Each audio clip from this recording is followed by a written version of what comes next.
우리가 대림절 세 번째 주일을 맞이하여 먼저 촛불 점화를 먼저 하고 이어서 말씀을 나누도록 하겠습니다.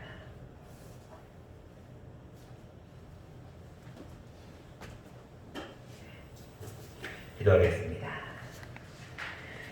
하늘에 후선하신 주님, 예수님의 탄생을 기다리는 대림절 세 번째 주일을 맞이하여 이제 아버지 다음 주일 성탄 주일을 맞이하기까지 세 번째로 하나님 앞에 나아갑니다. 세 번째 촛불은 기쁨의 촛불임을 하나님 앞에 고백하오니 이 기쁨의 초가 켜질 때마다 우울하고 답답하고 힘든 우리들의 마음 가운데 참 기쁨을 허락하여 주시옵소서. 감사하오고 예수님 이름으로 기도합니다. 아멘. 촛불 점화하겠습니다.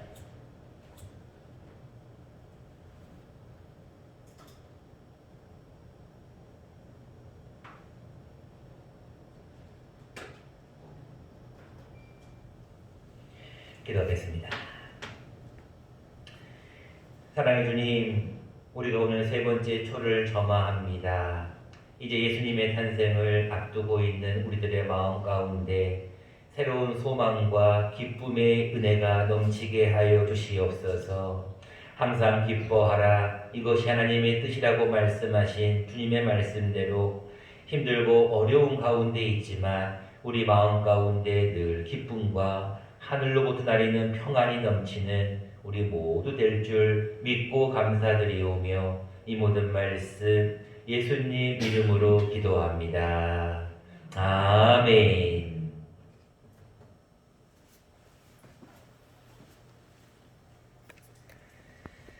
대림절 첫 번째 초는 소망의 초입니다. 우리 마음 가운데 이 땅에 오신 예수님을 소망하는 그런 마음으로 초를 점화했고요.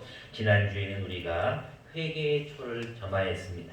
그래서 한 주간 우리가 회개하는 마음으로 하나님 앞에 보냈고요. 이제 세 번째 초를 점화하는 것은 우리 마음 가운데 나눔과 기쁨의 초입니다. 여러분들 이 한 주간은 이제 곧 오실 예수님을 우리가 기쁨으로 준비하는 한 주가 되기를 바랍니다. 대림절 세 번째 주일이자 오늘은 성서 주일로 우리 기독교의 교회력은 지키게 됩니다. 1년에 한 번인 이 성서 주일은 다시 한번 성경의 의미 그리고 하나님의 말씀이 우리에게 어떤 의미인지를 다시 한번 말씀하는 그런 귀한 절기 중에 하나입니다. 제가 2018년도에 시험 왔을 때는 시편 119편으로 또 작년에는 요한복음 1장으로 이 성서 주일의 말씀을 나누었습니다. 오늘은 디모데후서의 말씀으로 함께 성서 주일을 말씀을 나누려고 합니다. 여러분이 잘 아시는 디모데후서는 목회서신이에요. 바울이 67년경 순교 직전 에베소 교회에서 목회하는 디모데에게 쓴 목회 편지입니다. 당시 에베소 교회는 거짓 스승들이 너무나 많아서 교회가 많이 분쟁이 있었고 혼란스러웠습니다. 더 나아가서 세속적인 어떤 타락이 교회에 들어와서 진리까지가 흔들렸던 그런 상황입니다. 그것이 2장 18절 말씀에 자세히 기록이 되어 있습니다. 오늘 읽진 않았지만 2장 18절에 보면 진리에 관하여는 그들이 그릇되었도다. 부활이 이미 지나갔다 하므로 어떤 사람들의 믿음을 무너뜨리느니라. 그 당시에 얼마나 많은 교회에 대해 세속적인 타락과 거짓 진리가 있었냐면 부활도 이미 지나가 버렸다. 예수님이 한번 부활하시는 것으로 이미 끝났다라고 하며 많은 사람들의 믿음을 무너뜨릴 정도로 그 당시에 에베소 교회는 조금 힘들었다는 거예요. 그래서 앞으로 너희들에게는 여러 가지 어려움과 환난과 박해가 있을 것이다. 그러나 아무리 어렵고 힘들더라도 너희는 그리스도의 군사다. 너희는 하나님의 일꾼이다. 이렇게 인정받는 일꾼으로 살려고 부탁하는 내용이 그 앞에 있는 내용입니다. 그러면서 마지막으로 이제 사도 바울이 우리가 잘 아는 대로 4장 7절과 8절에 보면 이제 곧 내가 달려갈 길을 마치고 선한 싸움을 싸우고 달려갈 길을 마친다라는 어떤 마지막 어떤 유언 전에 마지막으로 너희에게 가르칠 내용이 있다는 것을 본문은 기록하고 있습니다. 내용은 간단합니다.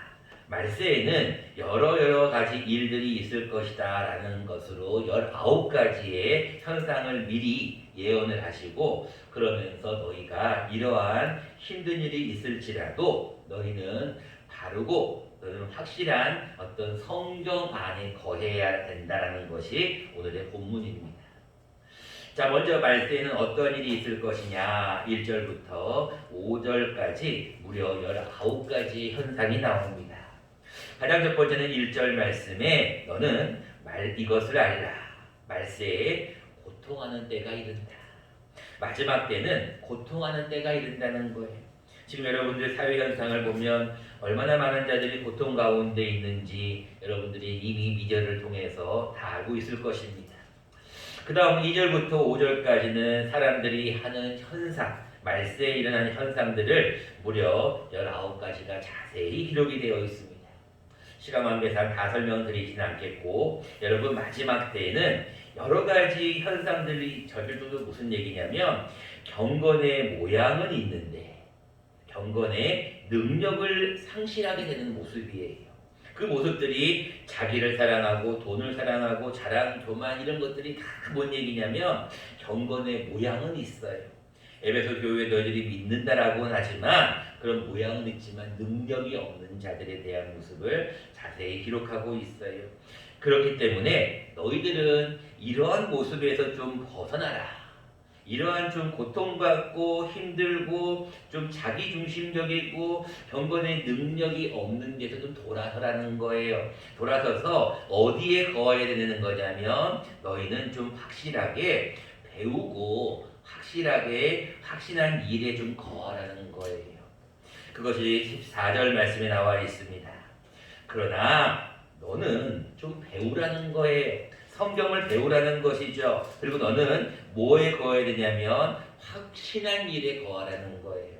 그러니까 너희가 자꾸 흔들리는 이유가 무엇이냐? 경건의 모양은 있지만 능력까지가 없는 이유가 뭐냐면 자꾸 움직인다는 거예요. 이럴 때는 이렇게 받아들이고 저럴 때는 저렇게 받아들이니까 그런데 좀 거하지 말고 좀 확실한데 확신한 곳에 거하라라는 거예요. 그러면 사도 바울은 우리가 성경이 그 확신하고 배우고 확신한 일에 거하게 하는 유일한 방법이다. 즉 성경을 우리가 알아야 성경이 우리를 그런 곳에 확실한 곳에 거하게 해줄 수 있다는 것을 말씀합니다. 여러분 성소주의를 맞이하여서 그렇다면 성경은 도대체 어떤 책인가? 성경은 우리에게 어떤 의미인가를 오늘은 두 가지 말씀으로 함께 나누려고 합니다. 첫 번째입니다. 우리가 성소주의를 맞이하여서 성경은 어떤 책인가? 첫 번째는 우리를 구원에 이르는 지혜가 있게 하는 책이다라는 말씀으로 기록합니다. 15절 말씀입니다. 내가 어려서부터 성경을 알았나니 성경은 능히 너로 하여금 그리스도 예수 안에 있는 믿음으로 말미암아 뭐에 이르는 지혜가 있다고요? 구원에 이르는 지혜가 있게 한다라는 말씀이에요. 여러분 성경이 결국은 무슨 책이냐? 성경은 여러분들을 구원에 이르게 하는 지혜가 있게 하는 책이라는 거예요. 여러분 성경을 여러분 가만히 생각을 해보세요. 성경은 여러분들을 구원에 이르게 하는 지혜가 있는 책. 여러분 지금 복음에 대해서 이미 다 배웠잖아요. 사월리에 대해서 배웠잖아요. 여러분들이 구원받는 것은 누구로 인해서 구원받습니까? 오직 예수 그리스도잖아요. 내가 곧 길이요, 내가 곧 진리요, 내가 곧 생명이에요. 나로 말미암지 않고는 아버지께로 올 자가 없어요. 결국은 구원에 이르는 것은 예수 그리스도예요. 근데 여러분 성경을 여러분 가만히 생각해 보세요. 여러분 성경이 뭐하고 뭐로 되어 있어요? 구약과 신약으로 되어 있잖아요. 근데 여러분 구약을 한마디로 딱 얘기하면 뭐예요? 오래된 책이에요? 구약이? 구약은 오래된 약속이에요? 뭔 약속이에요? 구약은 오실 예수 그리스도에 대한 기록이 바로 구약이에요. 예수 그리스도께서 오실 거야. 이것을 너희가 알라는 것이 구약이에요. 그럼 신약은 뭐예요? 오신 예수 그리스도에 대해 기록한 것이 신약이에요. 결국은 성경은 뭐예요? 구약과 신약으로 기록되어 있는데 오실 예수님, 오신 예수님을 기록하는 게 성경이에요. 결국은 성경은 예수 그리스도에 대한 책인데 예수 그리스도가 중심으로 돼가지고 오실 예수님, 오신 예수님을 기록한 것이 성경이에요. 그 여러분들 성경은 어떤 책인가? 성경을 모르면 여러분들이 구원에 이를 수가 없어요. 왜? 성경은 누구에 대한 책이니까? 예수님에 대한 책이기 때문에. 결국은 이게 우리의 복음이고 우리가 예수 그리스도가 곧 우리의 구원자이심을 믿어야 한다는 거예요. 여러분 하도 전에 뭐라고 말씀하고 있습니까? 다른 이로서는 구원을 받을 수 있다 없다? 없다는 거예요. 천하 사람에게 구원을 받을 만한 다른 이름을 예수 그리스도 외에는 다른 이름을 우리에게 주신 일이 없다는 거예요. 너무나 중요한 말씀이기 때문에 우리가 같이 한번 읽어볼 필요가 있습니다. 같이 한번 자막을 보시고 함께 한번 읽어보겠습니다. 시작. 다른 이로서는 구원을 받을 수 없나니 천하 사람 중에 구원을 받을 만한 다른 이름을 우리에게 주신 일이 없음이라 하였더라. 사도행전 4장 12절 말씀이 여러분 다른 이로서는 구원을 받을 수 있어요? 없어요? 없어요. 착한 일 많이 한다고요? 여러분 다른 사람 도와준다고요? 기부한다고요? 봉사한다고요? 아니요.